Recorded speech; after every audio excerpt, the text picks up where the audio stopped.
a quem está do seu lado, uma palavra de bênção, uma palavra amiga. Amém. Hoje nós vamos dar continuidade à nossa série de mensagens sobre a Reforma Protestante. Hoje é o nosso 7º estudo e hoje nós vamos sair um pouco de nosso tipo de estudo que tem avançado numa linha histórica. Desde o nascimento de Lutero, nós chegamos já ao ano de 1517, quando Lutero cravou as 95 teses então, da Igreja do Palácio, em Wittenberg. Nós, no dia 31, nós comentamos a respeito dos desvios doutrinários que geraram a eclosão da Reforma Protestante, mas hoje nós, então, não vamos avançar a partir do ano de 1518, que é um ano muito importante. Nós temos o debate de Heidelberg, por exemplo, a explicação do valor das indulgências que Lutero vai trabalhar em 1518.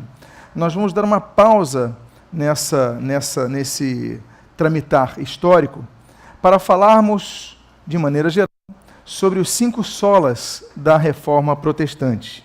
E os 5 solas, eu quero lembrar a todos que todas essas mensagens estão sendo gravadas e disponibilizadas no YouTube, no canal da Igreja de Nova Vida da Tijuca.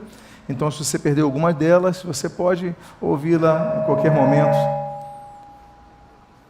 qualquer momento que você desejar. Quero também dizer que todas essas mensagens, todos os slides dessas mensagens, os textos delas, estão disponibilizados nesse livro que lancei, Martinho Lutero e a Reforma Protestante. Ele está disponível na livraria da igreja, quem possa interessar, mas eu sei que muitos preferem anotar, e você que gosta de anotar, em todas as poltronas da igreja nós temos um bloco de anotações, nós temos canetas à disposição para que você possa, então, trabalhar a respeito. Vamos fazer, então, uma palavra de oração. Pai amado, nós te louvamos, nós te agradecemos, nós te glorificamos e nós te bendizemos por esse momento tão especial que foi a Reforma Protestante. Um momento que trouxe libertação das cadeias da superstição, do domínio humano, Senhor, de tantas imposições contra a liberdade de imprensa, a liberdade de expressão, tantas coisas, elas foram expansionadas através dos gritos dos reformadores.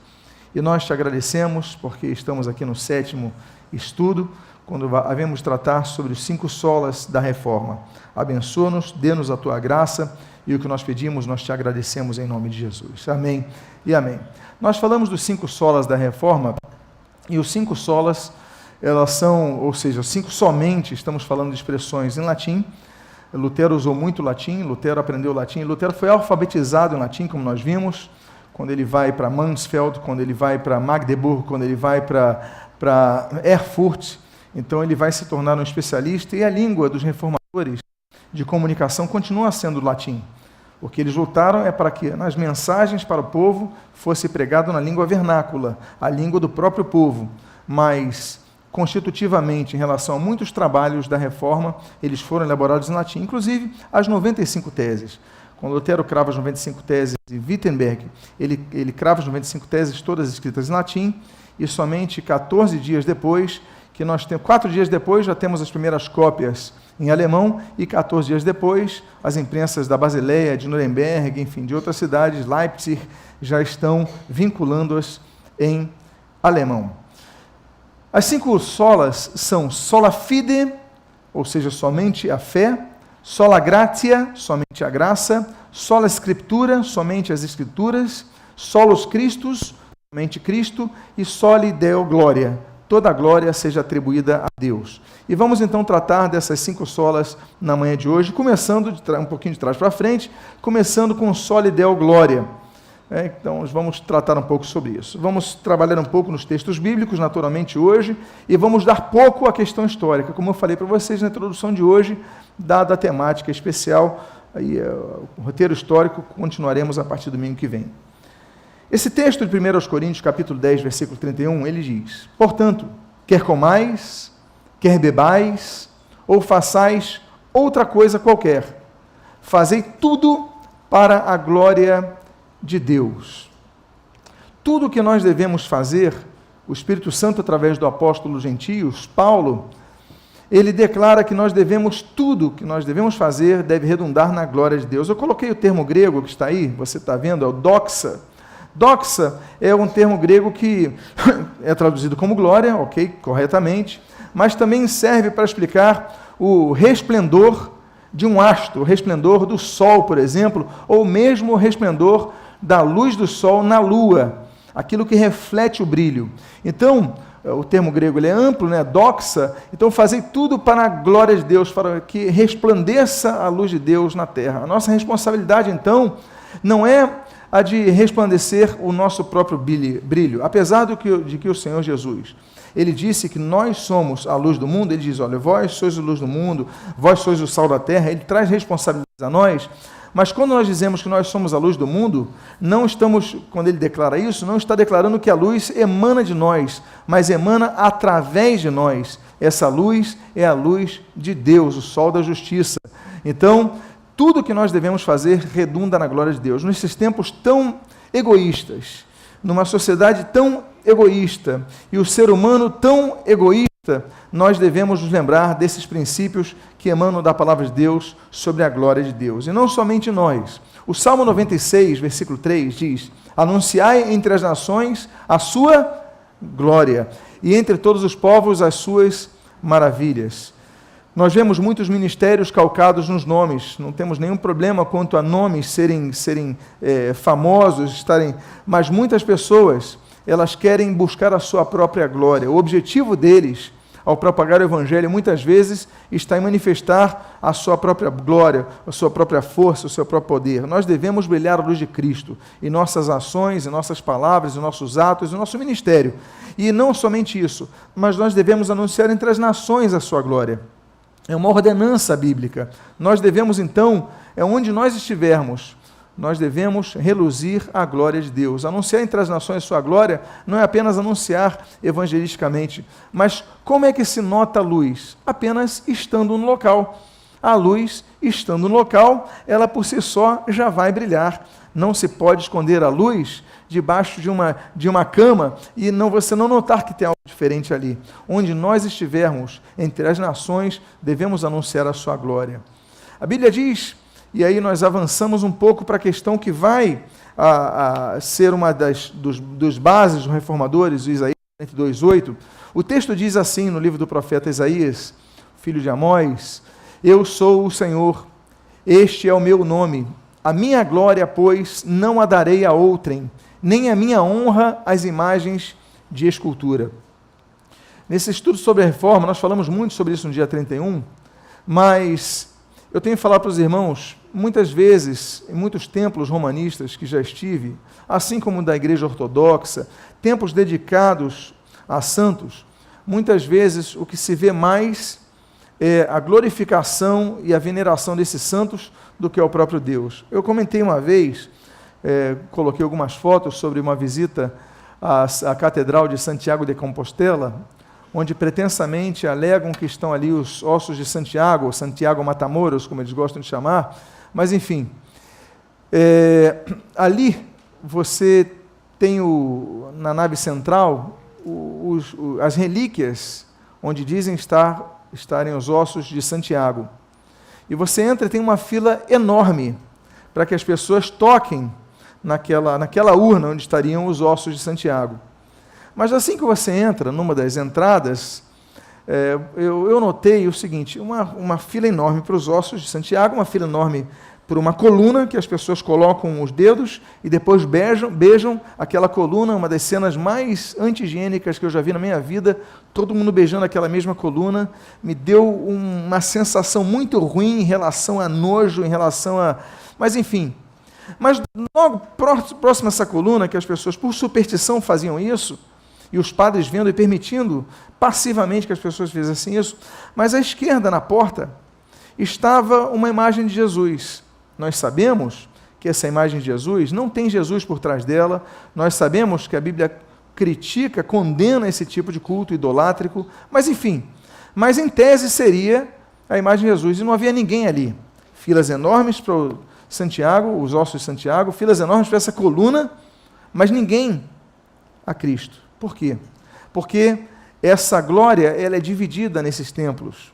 onde há relíquias, a glória de Deus é dividida. As pessoas dizem, não, eu cultuo a Deus, mas na prática, não cultuam a Deus. Na prática, as pessoas que vão nesses templos, eles estão cultuando e venerando outros santos.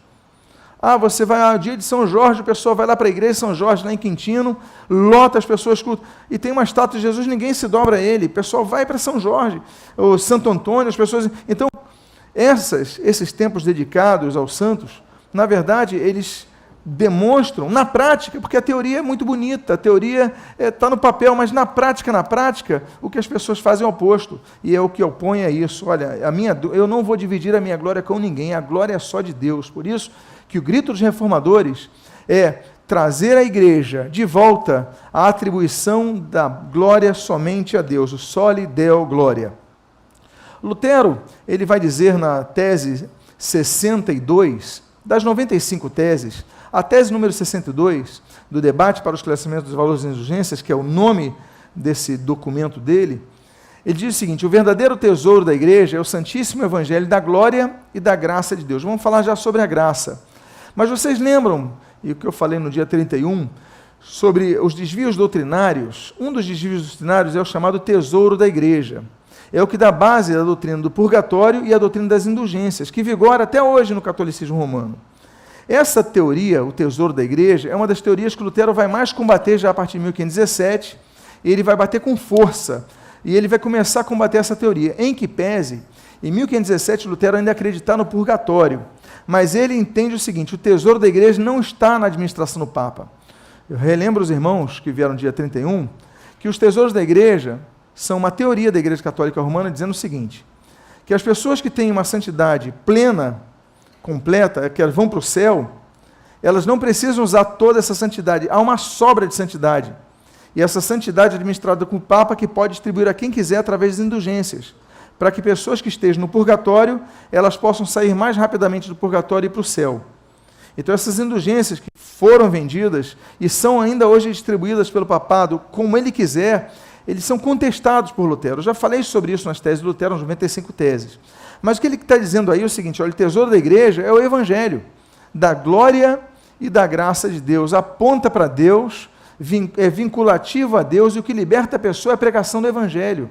Não é um líder religioso, um pastor, um papa, um bispo, que vai conceder a liberação da pessoa do purgatório, ou vai dar alguma graça para a pessoa, como se abrogam hoje os sacerdotes romanos, quando as pessoas vão no confessionário, ali temos o sacramento da penitência.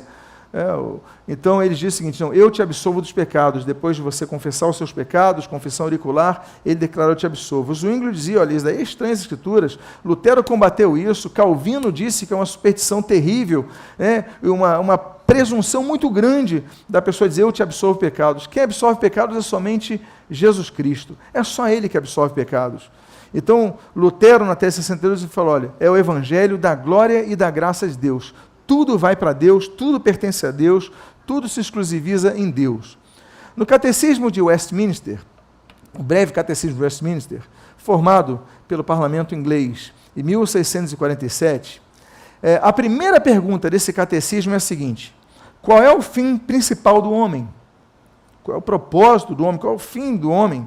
E a resposta da primeira pergunta do breve catecismo diz: o fim principal do homem é glorificar a Deus e gozá-lo para sempre. Aí estão os textos bíblicos dessa primeira pergunta do catecismo anglicano, que hoje serve a igreja anglicana de Westminster e também foi a base para vários outros catecismos protestantes. A primeira pergunta: o fim do homem é glorificar a Deus. O fim do homem é atribuir a glória a Deus. Então, em vez de glória a Santa Ana, a Santa Maria, a São Expedito, a São Sebastião, não, peraí, a glória única, exclusiva a Deus, só lhe deu a glória. Tudo vai para Deus, tudo pertence a Deus, tudo tem que ser voltado a Deus. Deus não divide a sua glória com absolutamente ninguém. Na pergunta 47 desse mesmo catecismo inglês, diz assim: que proíbe o primeiro mandamento?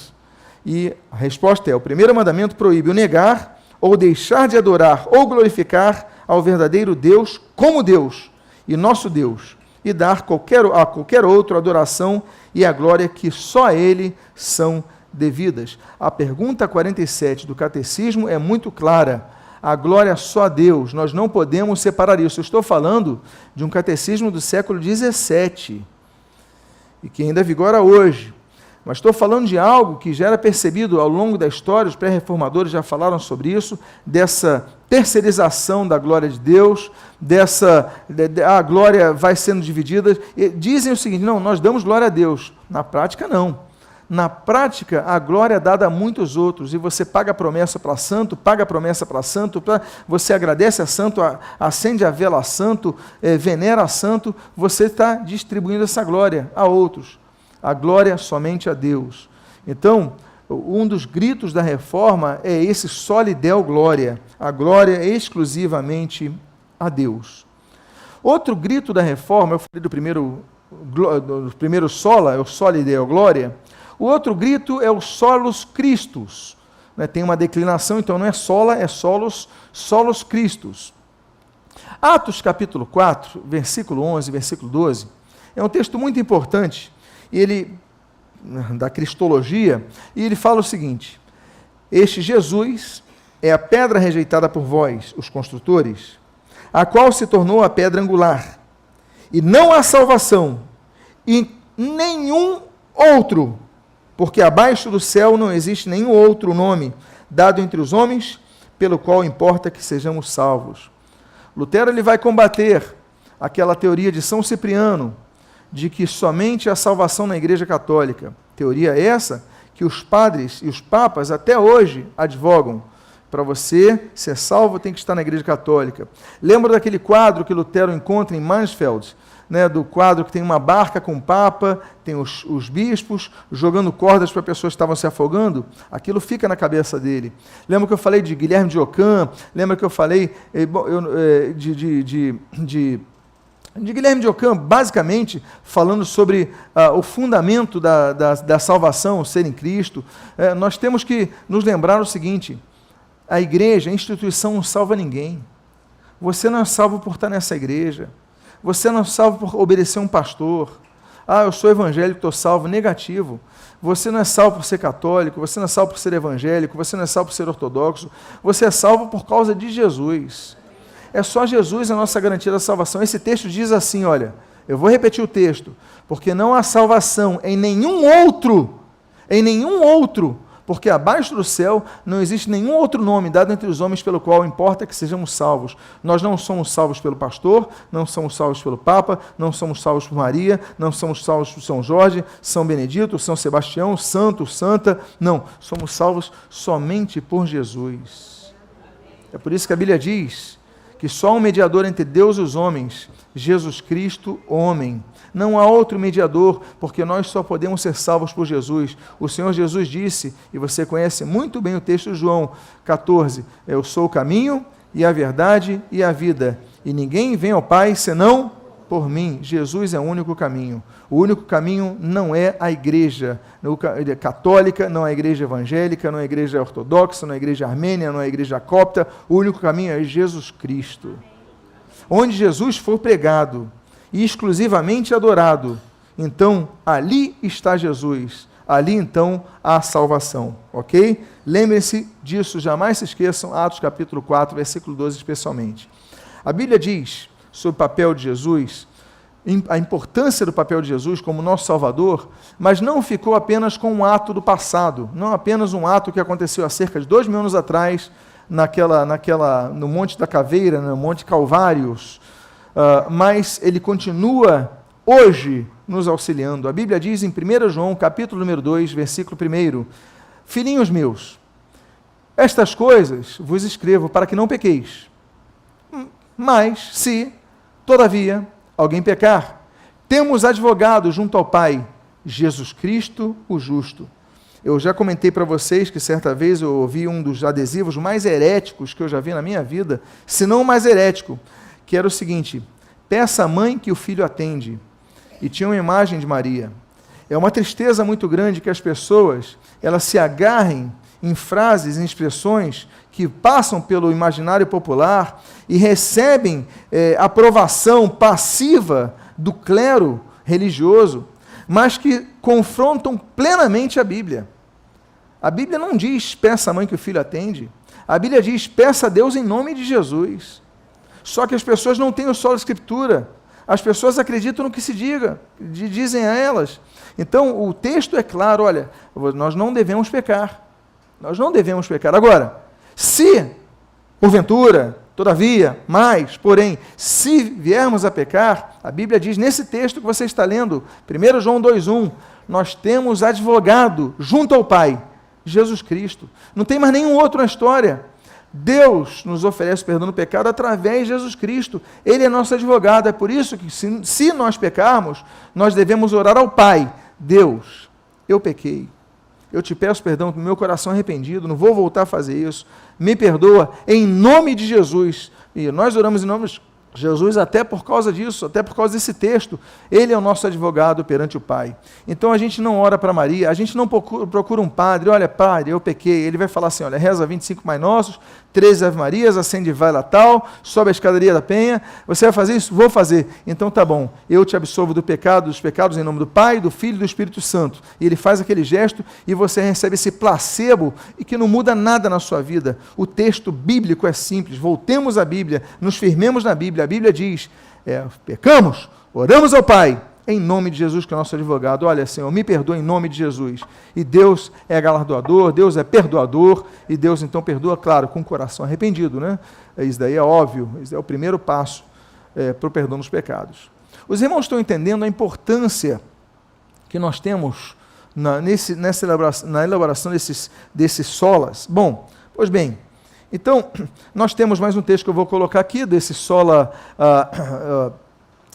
Christus, que é o texto de João, capítulo 15, versículo 5, palavra do Senhor Jesus, quando ele diz, eu sou a videira, vós os ramos. Quem permanece em mim e eu nele, esse dá muito fruto, porque sem mim nada podeis fazer. Solos Christus. Sem mim nada podeis fazer. Se nós não tivermos Jesus, se nós não tivermos Jesus reinando em nossa vida, nada podemos fazer para conseguir nada em termos espirituais. O único caminho é Jesus, por isso que o segundo lema do Solas, o Solos Christus, aponta para a essência de Jesus Cristo, a primazia de Jesus Cristo, o fundamento de Jesus Cristo, a pedra angular que é Jesus Cristo, o caminho que é Jesus Cristo, a luz que é Jesus Cristo, o Salvador único que é Jesus Cristo. Jesus é nosso único Senhor, nosso único Salvador, aquele a quem nós dedicamos a nossa adoração. Sem mim, nada podeis fazer. Então, se não houver Jesus na história, você pode ter 1 milhão de coisas, 1 milhão de obras, você pode ser a pessoa mais bondosa do mundo, você pode ser a pessoa, olha, você ajuda os pobres, está no Médicos Sem Fronteiras, dá teu dinheiro para o orfanato, você ajuda a construir escola no interior da África, no interior do agreste brasileiro, você faz 1 milhão de obras, mas se você não tiver Jesus, nada disso vai te adiantar para ser salvo, porque nós não somos salvos pelas nossas obras, nós somos salvos pela graça de Deus através da fé exclusiva no Senhor Jesus Cristo, para a glória de Deus o Pai. É o que a Bíblia diz, a Bíblia aponta, para que ninguém se vanglorie disso, porque nós somos pessoas. Vamos falar quando falarmos sobre sola gratia a respeito disso. Bom, Lutero ele vai escrever, em 1520, 4 tratados, sendo 3 deles os mais famosos.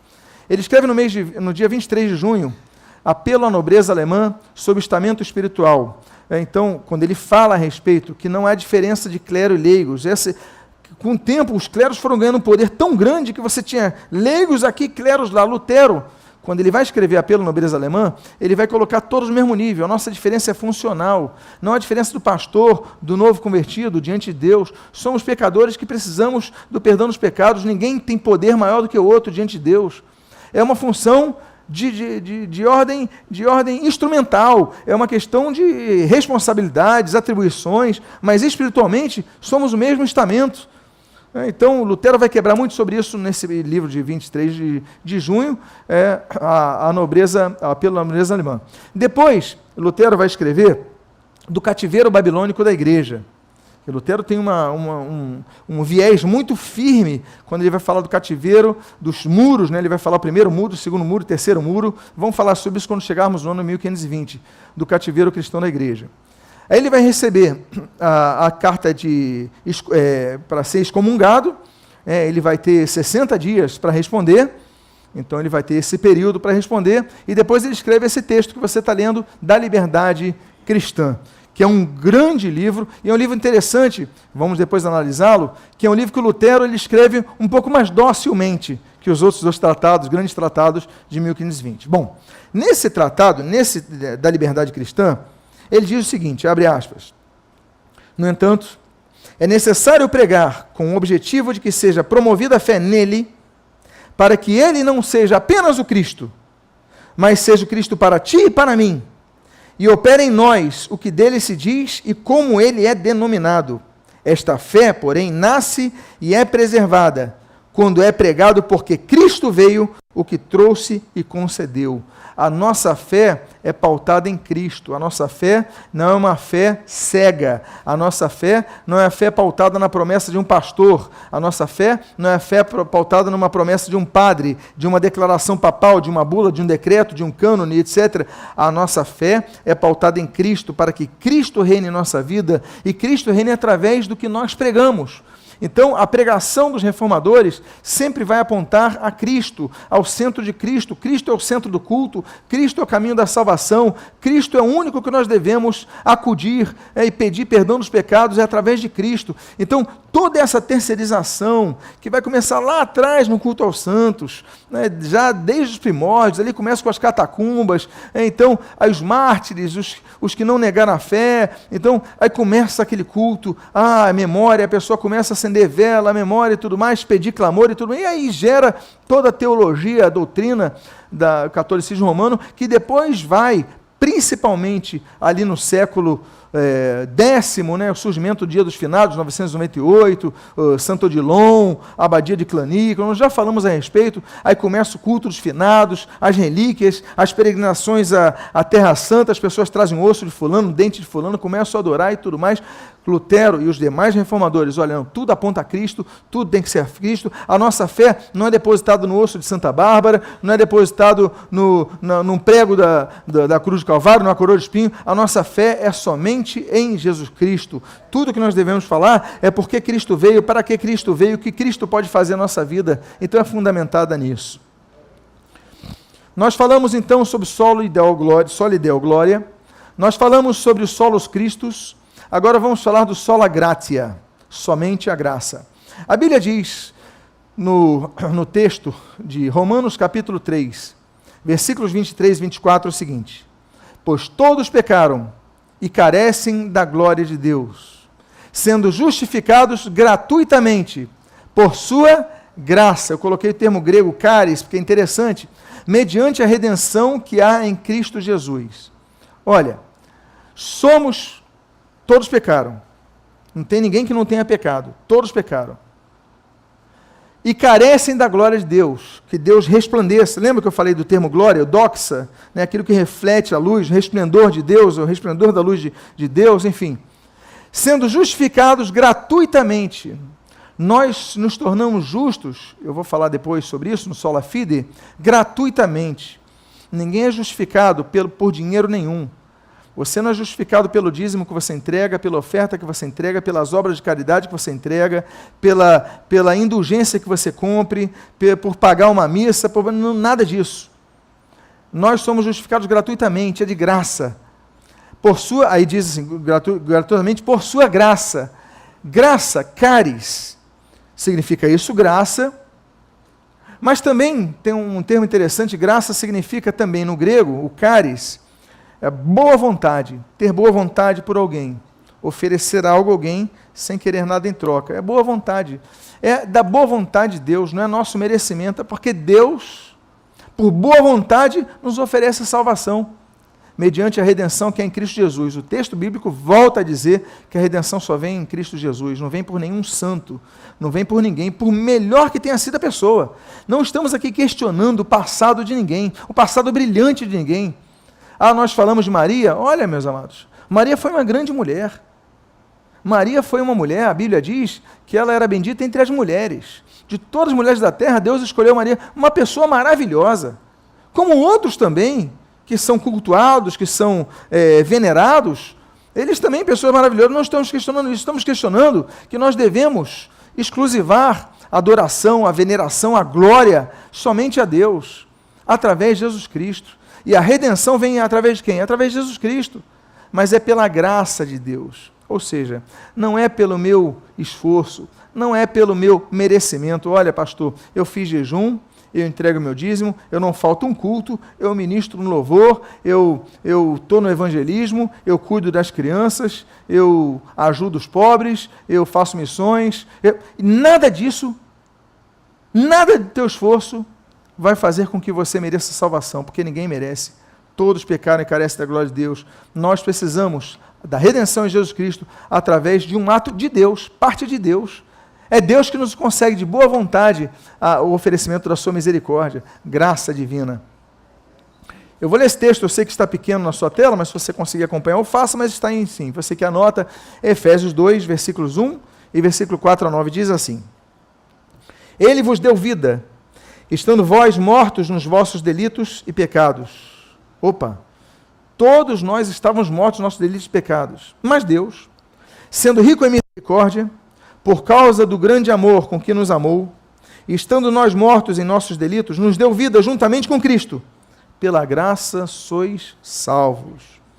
E juntamente com Ele nos ressuscitou, e nos fez assentar nos lugares celestiais em Cristo Jesus, para mostrar nos séculos vindouros a suprema riqueza da sua graça, em bondade para conosco, em Cristo Jesus. Porque pela graça sois salvos mediante a fé. Voltamos àquele texto. E isto não vem de vós, é dom de Deus, não de obras, para que ninguém se glorie. Pela graça sois salvos mediante a fé. A graça, ela nos é outorgada através da fé em quem? Em Jesus Cristo. E isso não vem de vós, é dom de Deus. É Deus que nos oferece esse dom, esse presente, essa graça. Não vem de nós, é dom de Deus. Deus nos oferece, mas o primeiro passo, a fé em Jesus Cristo. Não de obras, e diz assim, para que ninguém se glorie. Porque muitas vezes que nós fazemos boas obras, nós devemos fazer boas obras. Aliás, da liberdade cristã, Lutero vai falar sobre isso. Então, nós temos que entender o seguinte: as boas obras são necessárias. As boas obras demonstram a árvore boa que nós somos. As boas obras são bons frutos que demonstram que tem uma boa árvore nisso. Agora, as boas obras não são a causa para a salvação, mas a consequência da salvação. Então, muitos não se preocupam em servir a Jesus, cultuar Jesus, eles dão esmolas e continuam no seu pecado, nos seus pecados. Eles continuam errando. Aí constroem igrejas, orfanatos, comida para os pobres, tudo isso deve ser feito. Mas olha, ainda assim, isso é um placebo para a imaginação de muitos. Eu fiz algo bom, logo eu mereço a salvação. Não, não merecemos a salvação. Todos pecaram e carecem da glória de Deus.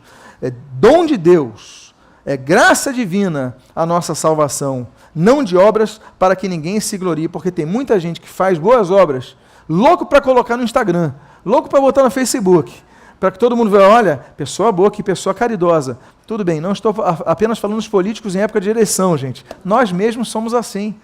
Nós gostamos de ser reconhecidos. Nós, como crianças, fazemos um desenho, um rabisco, lá mostramos para os pais. Pai, olha aqui meu desenho. Querendo o aplauso, querendo o reconhecimento. Nós somos assim. A natureza humana é assim. Nós queremos reconhecimento, ainda que muitas vezes a gente amadureça e não coloque como algo assim tão... Não, mas intuitivamente, Deus fala, não por obras, para que ninguém se glorie, pela fé. Nós somos salvos pela fé, somente pela fé em Jesus Cristo. Isso é graça de Deus. Aí diz o texto que nós lemos, porque eu releio aqui, só que eu coloco ali a questão do dom.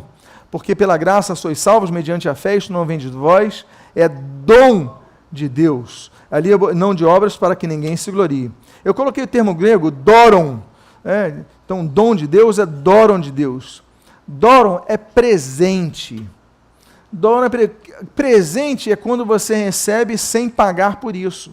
Por exemplo, você fez aniversário. Aí a pessoa te deu um presente. Você dá um dinheiro para essa pessoa quando ela te dá o presente? Então você não pagou pelo presente, certo ou errado? Você não pagou pelo presente. A pessoa te dá o presente, é presente, você não mereceu, ela te deu. Tanto é que o presente pode variar. Pode ser um presente que você nem goste ou nem precise, ou pode ser um presente que você goste muito ou precise demais. Pode variar, é um presente. A graça de Deus, pela qual nós somos salvos, é um presente de Deus que nós não merecemos. Por exemplo, quando você vai comprar um produto no mercado, aí tem lá no mercado o seguinte, olha, compre 4 biscoitos e receba um de graça. Aí você vê do lado um biscoito a R$1. Aí você vê esse pacote, compre 4 biscoitos e ganhe um, só que é R$5. Você está ganhando algum presente? Não, você está pagando. Agora, se você pega esse biscoito de R$1 na bancada do lado, aí você vê, compre 4 e leve um, R$4. Você está ganhando um de graça? Você está pagando por 4, mas está recebendo um que você não merece. Você não merece, você merece levar 4, você está levando 5, você não merece ganhar o 5º. É um presente. Isso é a graça de Deus. Nós não merecemos, os nossos esforços não nos fazem merecedores da salvação. Nós somos salvos pela fé depositada em Cristo, nos méritos de Cristo, porque Ele sim mereceu a salvação, nos deu a salvação, e pela graça de Deus, Ele nos concede essa justificação. Lutero, em 1517, nós falamos sempre da reforma de 31 de outubro de 1517, mas Lutero, antes disso, ele faz um debate sobre a teologia escolástica. O que acontece é o seguinte, Lutero dá estudos bíblicos, e tem um aluno dele, Franz Günther. Esse aluno, ele vai defender a sua tese de graduação.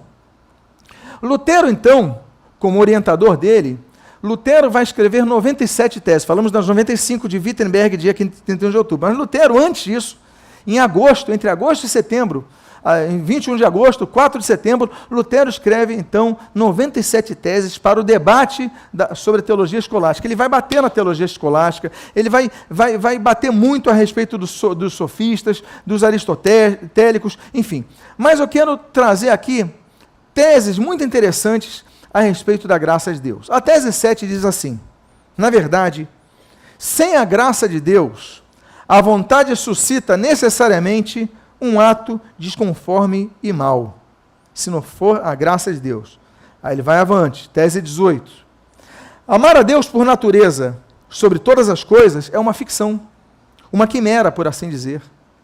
Tese 68. Portanto, sem a graça de Deus é impossível cumprir a lei, seja de que maneira for. Meus amados, amar a Deus por palavras é fácil, ele não está falando sobre isso. Porque você fala, Deus, eu te amo.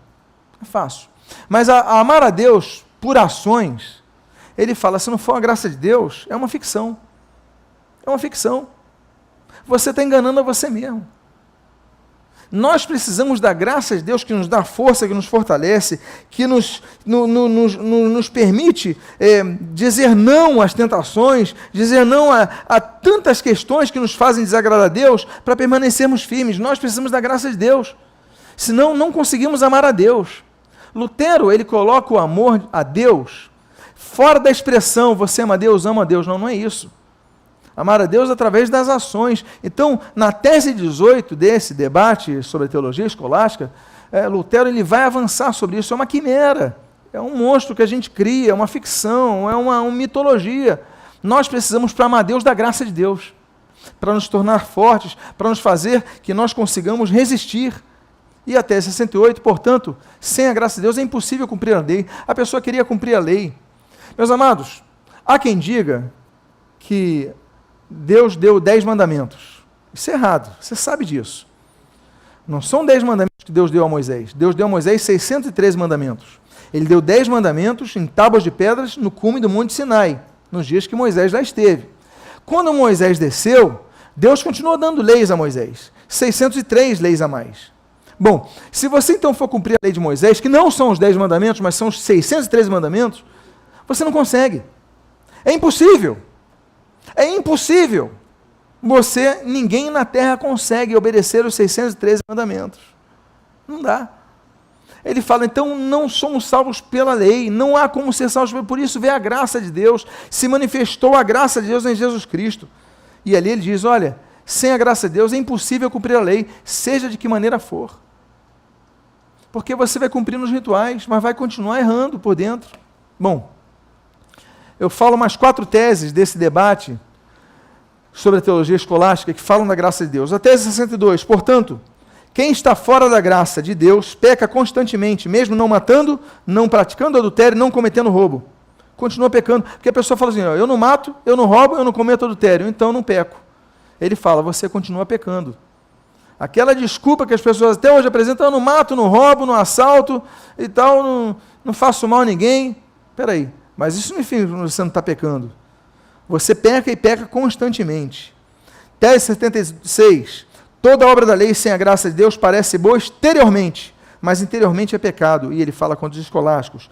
Tese 77. Sem a graça de Deus, a mão está voltada para a lei do Senhor, mas a vontade está afastada dela. Você, na mão, cumpre a lei do Senhor.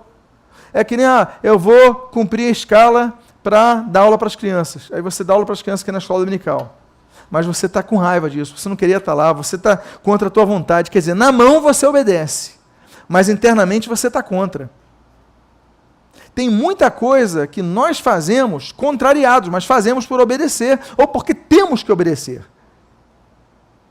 Mas Lutero fala, então você está pecando, porque exteriormente você está cumprindo a lei, mas interiormente você está indo contra a lei. Qual é o efeito disso? Nós precisamos então da graça de Deus. Deus me dá graça para eu cumprir isso. Deus me dá a tua graça me fortalecer. E a tese 78, ele diz, sem a graça de Deus, a vontade se volta para a lei, movida pela vantagem própria. Tem muita coisa que nós fazemos para obter vantagem. Seja um elogio, seja, o pastor te olhou, parabéns, o amigo, olha, isso daí está fazendo o papel dele, está evangelizando, está fazendo... Muita coisa que a gente faz é para receber um ok, um parabéns, porque se a pessoa não estiver vendo, a gente não faz. Se a pessoa não mandar, a gente não faz. Ou seja, a gente quer reconhecimento, ele fala, não é isso, o cristão não tem que ser movido pela ação da lei, mas tem que ser movido pela graça de Deus, tem que começar interiormente. Vocês estão entendendo a questão da graça divina? Pois bem, sola fide é a nossa quarta sola. A Bíblia diz, já lemos esse texto, porque pela graça sois salvos mediante o quê? O que está escrito no texto? Mediante a fé. A fé é o passo inicial. Isso não vem de vós, é dom de Deus, não de obras, para que ninguém se glorie. A Bíblia diz em Hebreus 11:6 o seguinte, de fato, sem fé é impossível agradar a Deus. Não é improvável, não é difícil, é impossível. Tudo que nós fizermos tem que ter fé em Deus. Em Deus, através de Jesus Cristo. Então, meus amados, fé em Deus Pai, fé em Deus Filho, fé em Deus Espírito Santo, nós devemos ter fé, porque sem fé a gente não agrada a Deus. Pastor, mas eu evangelizei, eu salvei uma alma, você agradou a Deus? Depende. Você evangelizou com fé ou sem fé? Alguém te colocou na escala para evangelizar? Eu toquei aqui, pastor, eu agradei a Deus? Depende. Você pode ter me agradado com o teu louvor, agradado o irmão cantou, o irmão gostou do teu louvor, ótimo, mas agradar a Deus tem que ter sido com fé.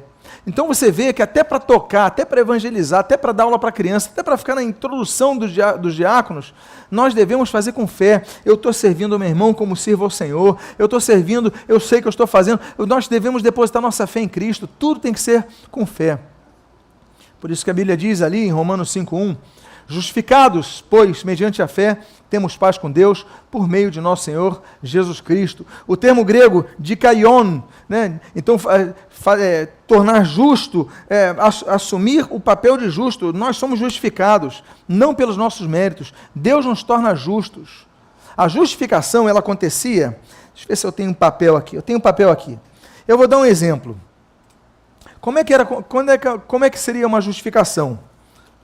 Aqui estão os nossos pecados. Digamos que aqui estão todos os meus pecados anotados aqui. Tudo que eu cometi de errado está anotado nesse papel. Com esse papel eu vou ser penalizado. Com esse papel eu vou ser julgado. Com esse papel eu vou ser condenado. Pois bem, o que é justificar? O que é o dikaion? É o Senhor Jesus pegar esse papel, isso daqui está tudo seu? Tá, eu vou justificar. Pronto. Eu pego isso daqui e jogo na fogueira.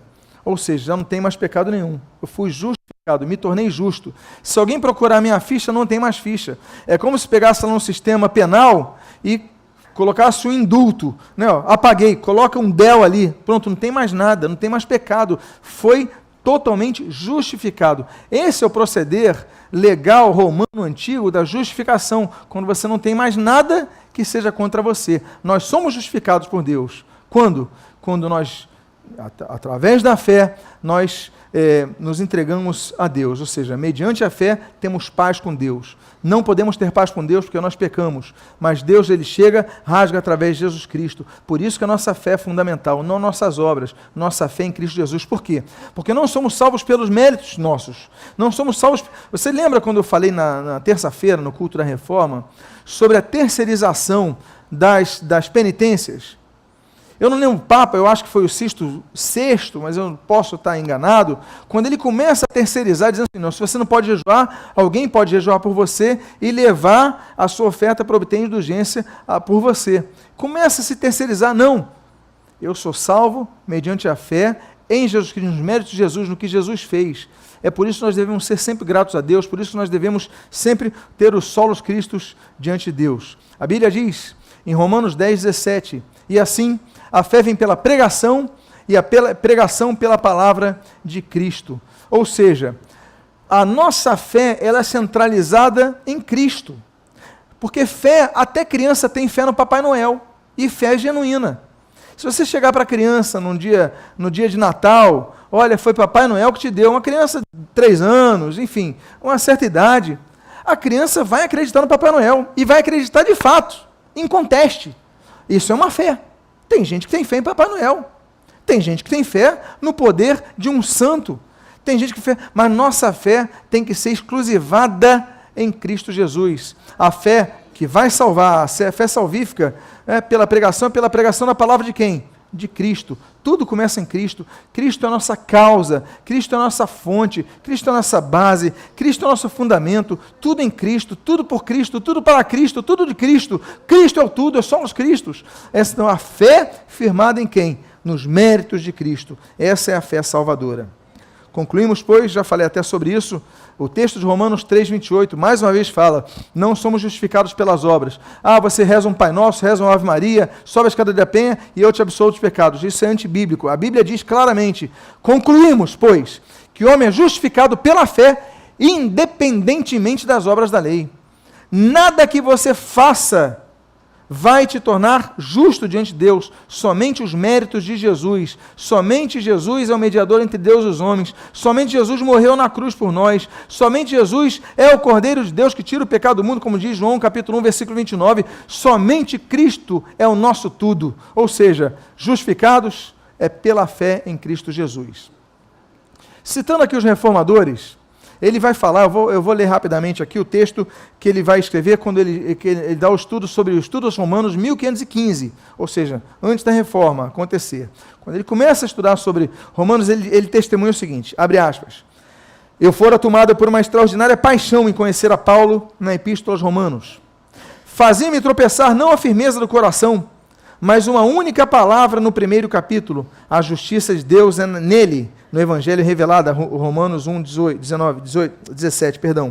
Isso porque eu odiava a expressão justiça de Deus. Os professores me haviam ensinado, segundo a qual Deus é justo e castiga os pecadores injustos. Eu não amava Deus justo, que pune os pecadores. Ao contrário, eu o odiava. Olha a palavra de Lutero. Aí, Deus teve pena de mim. E Lutero continua dizendo, dia e noite eu andava meditando até que por fim observei a relação entre as palavras. A justiça de Deus é revelada, como está escrito, o justo vive de fé. Romanos 1,17 apontando para Abacuque 2,4. Aí passei a compreender a justiça de Deus como sendo uma justiça pela qual o justo vive através da dádiva de Deus, ou seja, através da fé. Comecei a entender que o sentido é o seguinte, através do Evangelho é revelada a justiça de Deus, isto é, a passiva, através da qual o Deus misericordioso nos justifica pela fé, como está escrito, o justo viverá pela fé. Então, me senti como que renascido e entrei pelos portões abertos do próprio paraíso. A fé liberta. Lutero fazia isso, continuava pecando. Lutero confessava, continuava com pecado. Lutero subiu a escala sancta em Roma, os 28 degraus daquela escala sancta, rezando um Pai Nosso. E nada amenazava a culpa dele, era através da fé em Jesus Cristo, somente através da fé em Jesus Cristo. Por isso que o conselho de João de Staupitz, que era o líder do convento, vai aconselhar Lutero lá em Erfurt, vai ser tão importante. Olha, centraliza em Cristo, foca em Cristo, porque tudo está em Cristo. E ali vai ser tão importante. Lutero, quando vai escrever da liberdade cristã, essa daqui é um facsimile da capa de sua edição, ele diz o seguinte: só a fé sem as obras justifica, liberta e salva. Ele vai dizer também na liberdade cristã o seguinte: a alma é justificada somente pela fé, sem as obras, a partir da palavra de Deus. Você vai vendo então que esses solas, eles são interligados. O sola escritura, aí está. O sola fide, aí está. A graça salvífica, aí está. Ou seja, tudo vai centralizando, as 5 solas centralizam-se no lema dos reformadores. A alma é justificada somente pela fé sem as obras. Não adianta você fazer tanta coisa e continuar pecando, não adianta. É só a paz de Deus que vai... Você lembra? Nós temos paz com Deus mediante a fé. Então, temos que ter paz interior. Quem dá paz interior? A justificação pela fé em Cristo Jesus. Quando ele fala sobre o encontro que ele teve com o legado apostólico em Augsburg, que vai acontecer em 1518, ele fala das acusações que foram dadas a ele. E ele diz o seguinte, abre aspas: a segunda acusação é que, na explanação de minha tese número 7, afirmei que ninguém pode ser justificado senão somente a fé. Verdade infalível é que ninguém é justo senão quem crê em Deus, como diz Romanos 1,17, o justo viverá pela fé. Por isso, quem não crê já está julgado e morto, como diz João capítulo 3, versículo 18. A fé, no entanto, não é outra coisa senão crer no que Deus promete ou diz, conforme Romanos 4,3. Abraão creu em Deus e isso lhe foi imputado para justiça. Ou seja, é Deus que nos vai imputar a justiça, não nós mesmos. Quando ele escreve em Liberdade, aliás, ainda em da Liberdade Cristã, 1520, ele diz o seguinte: visto, portanto, que as obras não justificam ninguém, e visto que é necessário que a pessoa seja justa antes que faça o bem, para a salvação não há necessidade alguma de nenhuma obra, uma vez que a fé está livre de toda a lei, e faz tudo por mera liberdade, gratuitamente, qualquer coisa que faça, não buscando seu proveito ou salvação, uma vez que já está satisfeita e salva pela graça de Deus a partir de sua fé, mas somente o beneplácito de Deus. E por fim, vamos ao último dos solas, que é o sola escritura. Eu queria ouvir de você que anotou tudo, quais são os 4 solas que nós vemos até agora. Vamos lá, comece. Soli.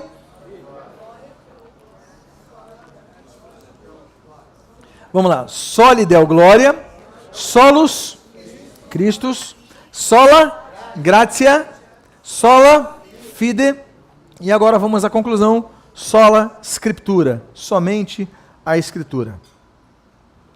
Bom, o Senhor Jesus, ele diz, naquela que é chamada oração sacerdotal, João capítulo 17, no versículo 17, nós lemos: santifica-os na verdade, a tua palavra é a verdade. Nós devemos nos santificar pelo que a Bíblia ensina, não pelo que os homens ensinam, não pelo que o clero ensina, não pelo que os pastores ensinam, é pelo que a Bíblia ensina. A palavra de Deus é capaz de nós, alicerçados na palavra de Deus, termos uma vida santa, separada. A Bíblia diz, no Salmo 119, versículo 105, lâmpada para os meus pés é a tua palavra e o que mais? Luz para os meus caminhos. Se não tivermos a palavra de Deus, nós vamos tropeçar no caminho, nós podemos cair num buraco no caminho, ou nós podemos sair do caminho, ou seja, desviar-nos do caminho. Nós falamos de 3 grandes desvios doutrinários que a Igreja Católica Apostólica Romana implementou e até hoje sustenta, que geraram a eclosão da Reforma. A doutrinas muitas, mas eu citei apenas 3. A doutrina do purgatório, a doutrina das penitências e a doutrina das indulgências. Nelas está incluindo, por exemplo, a doutrina da confissão auricular do padre e a presunção que ele tem de perdoar pecados. Bom, tudo isso decorre através do erro que Jesus apontou em Mateus capítulo 22, 29. Ele diz: errais não conhecendo as Escrituras nem o poder de Deus. Por quê? Porque a lâmpada para nossos pés é a tua palavra, e a luz para nossos caminhos. Se não tivermos a palavra de Deus, nós vamos nos desviar. As heresias, elas surgem quando nós começamos a colocar coisas que não estão na Bíblia. Começamos a aceitar coisas que confrontam a Bíblia e nós damos o nosso jeitinho para isso. A Bíblia diz, em João capítulo 5, versículo 39, o Senhor Jesus, ele diz o seguinte: examinais as Escrituras, porque julgais nelas ter a vida eterna, e são elas mesmas que testificam de mim. Olha a junção, solos Christus, sola Escritura, sola Gracia. Na palavra de Deus, nas Escrituras, nós temos as palavras para a vida eterna. Nós temos o Evangelho de Cristo. Nós temos os ensinamentos para a salvação. Lembra que nós comentamos de Romanos capítulo 10, versículo 17? Porque a fé vem pelo ouvir, e ouvir pela pregação da palavra de Cristo, né? Então a palavra de Cristo pregada, anunciada, a palavra de Cristo está nos evangelhos. Lutero ele vai ter um debate muito grande, eu vou fazer um parênteses aqui. Quando Lutero ele é sequestrado, tem um falso sequestro, Lutero vai ser então guardado pelo príncipe eleitor Frederico III Sábio em Wartburg, ali em Eisenach. Lutero vai ficar escondido ali e as pessoas pensam que ele morreu. Então começam a surgir novas lideranças para preencher o lugar de Lutero. Eu vou falar sobre isso em breve. Mas uma das lideranças são os profetas de Zwickau. Zwickau é uma cidade próxima a Wittenberg. E eles então começam a pregar várias coisas, dizendo o seguinte: não, a palavra de Deus é revelada não apenas através das Escrituras, mas na boca dos profetas. E começam a ter algo que muitas igrejas pentecostais, elas erram, elas pecam, dar valor à palavra de um profeta sem conferir na Bíblia, o que está na Bíblia. Então, as pessoas começaram, o profeta falou, eu vou obedecer. Peraí, mas a Bíblia diz a respeito disso? A Bíblia, o que a Bíblia fala sobre isso? E a gente embarca, não, porque o pastor falou isso, peraí, mas o que o pastor fala, ele está em acordo com a palavra de Deus? Porque lembra quando nós falamos na série sobre princípios de autoridade? A autoridade veraz está acima da autoridade delegada. Nós temos vários níveis de autoridade. Então, a autoridade da palavra de Deus está acima da autoridade dos homens. Eu posso falar uma coisa aqui. Eu posso ensinar a vocês. Vocês podem me conhecer, podem me amar, podem orar por mim, podem gostar de mim, olha, o que vocês quiserem. Mas se eu falar uma vírgula que seja contrária à palavra de Deus, a Bíblia, você não pode me obedecer, você não pode me seguir, porque acima de mim e acima de qualquer um outro líder religioso está a palavra de Deus. A Bíblia diz, seca-se a terra, Isaías 40, seca-se a terra e cai a sua flor, mas a palavra de Deus permanece eternamente. Céus e terra onde passar, mas a tua palavra não passará. Então, nós julgamos que na palavra de Deus estão as palavras para a vida eterna. A Bíblia diz em Hebreus 4:12, porque a palavra de Deus é viva e eficaz, é mais cortante que qualquer espada de dois gumes, e penetra no meio até a ponto de dividir alma e espírito, juntas e medulas, e é apta para discernir os pensamentos e propósitos do coração. Quanto mais nós conhecemos a palavra de Deus, mais nós conseguimos julgar, isso daqui é minha vontade, isso daqui é a vontade de Deus. Porque a gente às vezes fica na dúvida, vem cá, o que eu estou pensando é minha vontade ou a vontade de Deus? Será que, aí você parece aquele desenho da minha época pelo menos, o Tom e Jerry, não sei quantos se lembram dessa época, que de repente apareciam duas fumacinhas, pum, o diabinho e o anjinho. Aí cada um dizia uma coisa. Aí agora, o que eu sigo? Quando nós conhecemos ela apta para discernir os pensamentos e propósitos do coração, quanto mais nós conhecemos as Escrituras Sagradas com fé em Cristo, centrado em Cristo, então mais nós somos capazes de discernir, isso vem do Espírito, isso não vem do Espírito. A Bíblia diz, em 2 Timóteo, capítulo 3, versículos 16 e 17, toda a Escritura é inspirada, você está vendo o texto que eu botei ali, Theopneustos, toda a Escritura é inspirada por Deus e útil para o ensino, para a repreensão, para a correção, para a educação e justiça, a fim de que o homem seja perfeito, o homem de Deus seja perfeito e perfeitamente habilitado para toda boa obra. Ou seja, a palavra de Deus, ela nos dá tudo para o ensino, para a repreensão, para a correção, para a educação e justiça, e nos faz capazes de fazer as boas obras conforme Deus quer. Agora, é interessante que eu coloquei um texto que só aparece uma vez na Bíblia, inspirada. Sabia que o termo inspiração, inspirado, só aparece nesse texto na Bíblia, não aparece em nenhum outro? E quando aparece, o termo é theopneustos. Theo vem de theos, theos é Deus. Pneustos vem de pneuma, sopro, vento. Ou seja, toda a Escritura Sagrada, ela é soprada por Deus, ventada por Deus, ou seja, passada, repassada por Deus. A Bíblia é a palavra de Deus. A Bíblia é inspirada por Deus. É por isso que a gente não fala assim, o pastor está inspirado. Não, nós podemos falar assim, ele está iluminado pela iluminação do texto que o Espírito Santo dá ao pregador. Ok, mas inspirada, só a Bíblia. Ninguém é inspirado, a Bíblia é inspirada. Ok? Então, para a gente não fazer diferenciação, porque o theopneustos só encontra-se na Bíblia aferindo a própria, ao poder da própria. A Bíblia diz sobre o ato que nós devemos ter. Como eu falei para vocês, Atos capítulo 17, versículo 17. Ora, Paulo foi lá, Paulo pregou o evangelho, aí o pessoal de Bereia falou o seguinte, olha, esses de Bereia eram mais nobres que os de Tessalônica, pois receberam a palavra com toda avidez, examinando as escrituras todos os dias, para ver se as coisas eram de fato assim. Volto a dizer, Paulo pregou. Aí o pessoal de Bereia falou, gostei da sua palavra, Paulo, só que só um minutinho, deixa eu conferir se está na Bíblia. Tá, pode prosseguir. Aí você fala assim, Paulo ficou revoltado com eles. Negativo. Lucas, quando escreve o livro de Atos dos Apóstolos, ele vai falar, os de Bereia eram mais nobres que o Tessalônica. O Espírito Santo, que é o autor da Bíblia, chama os de Bereia de mais nobres. Por quê? Porque eles foram conferir na Bíblia. Tudo que eu pregar, tudo que qualquer um pregar aqui, em qualquer lugar, você tem que ir na sua Bíblia para conferir. Por isso que nós devemos ler a Bíblia, por isso que nós devemos estudar a Bíblia, para que a gente não seja enganado. Tem muito pastor manipulando ovelha. Não é só usurpando financeiramente pessoas, não é só explorando, eu estou falando, ensinando heresias, governando pessoas como se fossem escravos, se achando os tais, e as pessoas aceitam. Por que elas aceitam? Porque elas só dizem amém, porque não conhecem a Bíblia, não examinam as Escrituras Sagradas. O rebanho é de Cristo, eles, ninguém aqui é dono de rebanho nenhum. Nós somos pastores do rebanho, mas o dono do rebanho é Jesus Cristo. Então, nós devemos ir às Escrituras. Vamos avançar. Perdão. Eu vou avançar aqui. Eu vou citar aqui Lembram do encontro dele com o delegado apostólico em Augsburg, em 1518? Então, Lutero vai escrever sobre aquele encontro e vai dizer, em determinado texto, vou pular um pouquinho aqui. Respondi então que só examinar essa bula de Clemente, mas também a outra análoga do mesmo objetivo, de Sisto IV. Mas eu não podia atribuir-lhe autoridade suficiente, a bula do Papa.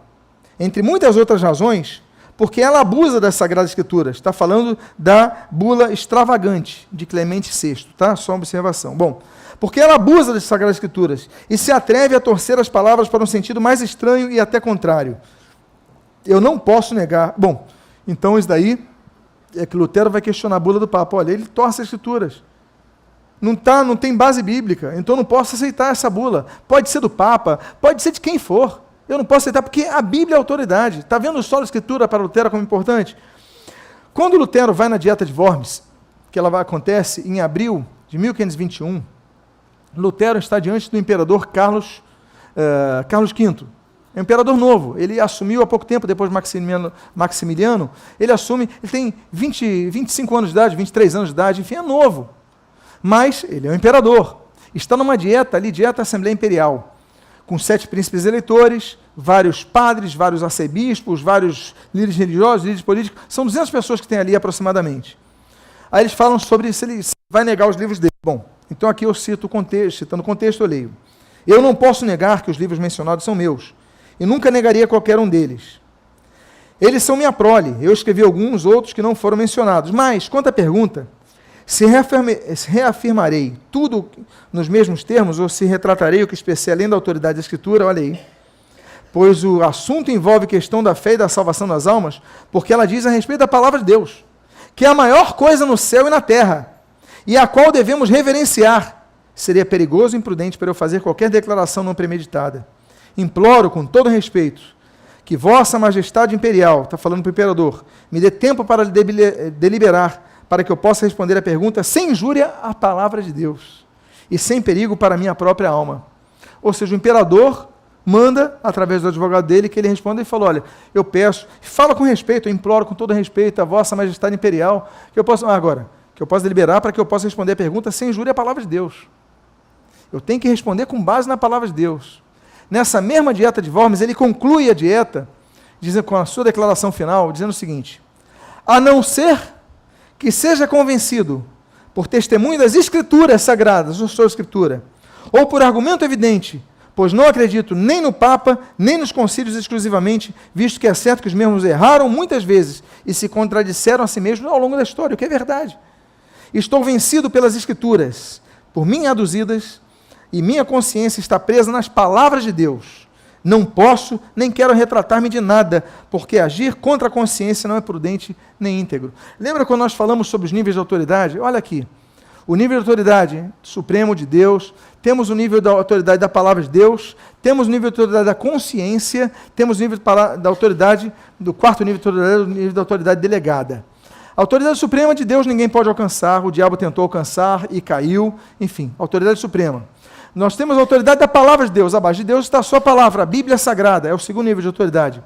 O terceiro nível de autoridade, Lutero menciona aqui, é a autoridade da consciência. Ela está acima da autoridade delegada a pessoas, a líderes religiosos como eu, como tantos outros. Por quê? Porque se o líder religioso, por exemplo, se eu falar assim, olha, vai lá e se joga da janela, ou vai lá e mata os teus pais, ou vai lá e toma uma cicuta, aí você fala, poxa, ele é autoridade sobre minha vida, eu vou obedecer. Não, porque acima dele está a autoridade da consciência. Eu não vou fazer isso. Isso age contra a minha consciência. Então, Deus colocou um arbítrio em nosso coração pautado na consciência humana, em uma base. Então, nós não podemos ir além disso. Lutero ele termina dizendo, eu não posso abrir contra a consciência. Não é nem prudente nem íntegro, mas tudo isso pautado no solo da Escritura. Ele diz, então, sobre o legado apostólico, o encontro com o legado apostólico em Augsburgo, 1518, o seguinte: pois o Papa não está acima, e sim abaixo da palavra de Deus, conforme aquela passagem de Gálatas 1,8.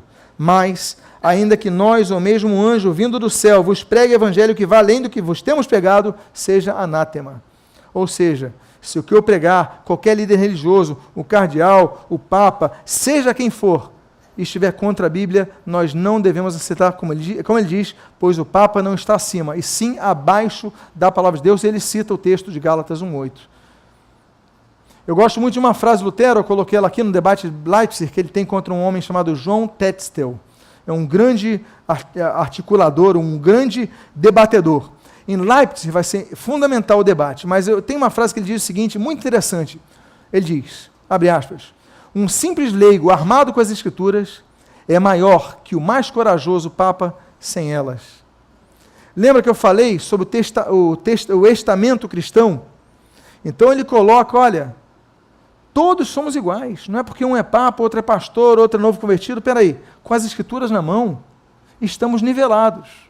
Sendo que com as Escrituras na mão, a pessoa que se converta hoje com a Escritura na mão, ela vai ter mais autoridade que eu, que qualquer pastor, que qualquer bispo, que qualquer papa, que qualquer líder. Se ela tiver a Bíblia, ela tem a autoridade que eu não tenho. Ou seja, a autoridade emana da palavra e não do cargo da pessoa. As pessoas se enganam facilmente. Elas se impressionam com os cargos religiosos. Não, Lutero vai te falar nada disso. É pela palavra. Então, o leigo mais simples, armado com as Escrituras, ele é maior do que o Papa mais corajoso sem as Escrituras Sagradas. E eu finalizo com um texto que resume o princípio bíblico da sola Escritura com todas as demais solas nele. É o texto de Romanos 1:2. Eu finalizo com esse texto. Justificados, pois, mediante a fé, temos paz com Deus. Citou a fé, sola fide. Por meio de nosso Senhor Jesus Cristo, solos Christus. Por intermédio de quem obtivemos igualmente acesso pela fé, sola fide, a esta graça, sola gratia, na qual estamos firmes e gloriamo-nos na esperança da glória de Deus. Soli Deo Glória. Que Deus seja louvado, Deus o abençoe em nome de Jesus. Vamos ficar de pé em nome do Senhor Jesus. Vamos orar ao Senhor. Vamos agradecer ao Senhor por sua santa palavra. Pai amado, Deus bendito, nós te louvamos, nós te agradecemos pela reforma protestante. Trouxe libertação em tantas áreas, e especialmente na área espiritual. A tua Escritura, ela foi revalorizada, foi reconduzida ao povo. Pai amado, muito obrigado. Abençoa as nossas vidas para que nunca cometamos o erro de sair das tuas sagradas letras, não nos desviando para nenhum lugar, mas sempre nos aferindo, pautados na tua vontade, revelado na tua santa palavra. Que sejamos pessoas onde todos possam observar o sola fide, o sola gratia, o sola Escritura, o solus Christo e o soli Deo Glória. Abençoa as nossas vidas, fortalece-nos e o que nós pedimos, nós te agradecemos em nome de Jesus. Amém e amém. Antes de você sentar-se, vamos ver se você decorou algumas dessas. Fala para o irmão que está do seu lado. Chama aqui o missionário Anderson Moreno, que vai nos conduzir no momento de dízimos e de ofertas.